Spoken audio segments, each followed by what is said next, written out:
Hi, it's me again with Corel Tips and Tricks. I tried something and it worked perfectly like I thought it would, but I wasn't sure. So if you didn't watch part one, we made basically a Swiss cheese piece. I'm going to move this one up and over a little bit. And I didn't take any extra time spreading these out or making perfect ones. And, we'll make a couple that are maybe perfect. And all I'm going to do is grab it and then hit the space bar and put a couple of perfect ones. Now, this is what I wanted to do, and I wanted to make sure it's going to work. I'm going to fill that all in with yellow, and I'm going to move it down. So earlier or yesterday, I made a video where I took this and I changed my nudge factor like 0.2, and I made this a copy of this, and I made one of them yellow, and then I moved them down, and then I had to painstakingly take my smart fill tool. I'm just going to use black to fill in these parts to make it look like a wall. But then I started thinking about why wouldn't this work? So we're going to back up here and get to where we just have this. And I'm going to, let me set my nudge factor. Let me move that back. And let me set my nudge factor on like, let's see how big this thing, so 10 inches, because I just want to get it out of the way. And then take that one and take the outline away.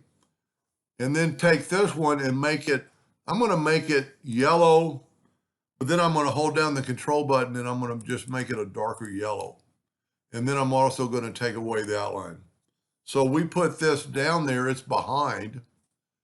If I nudge it over like 0.2, and I can either nudge that one up or the other one down, and it worked, but I need to kind of separate them. So what I'm going to do is select them all and go trim. And look at this. It trimmed away all the other parts. I'm going to back up here because I want to nudge it. Well, you know what? Let's just back up. I'm going to use this and so see how many times I had to move it to get it down there. That's just because I didn't want to change my nudge factor. Let's set my nudge factor on 10 again. And let's take this and move it down. See, it separated all the black, all the other stuff that was behind there because it trimmed it out. And at this time, we could take it and hold down the control button and actually make it a little bit blacker. Hold down the control button. See, I'm making it a little bit blacker. Maybe that's too black. I'll add some yellow back. And then I'm going to go to effects and blur and Gaussian blur. I don't want to do too much. I'm going to just change the blur to just a little bit of a blur. Let's zoom in and see what it looks like.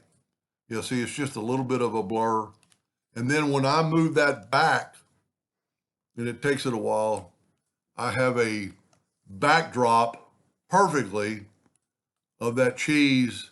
If it's, this could be anything. And, I started off a lot bigger than I did before. And if you didn't watch part one, so this is part two, I think this is going to be the cat's meow right here because it's even fuzzy.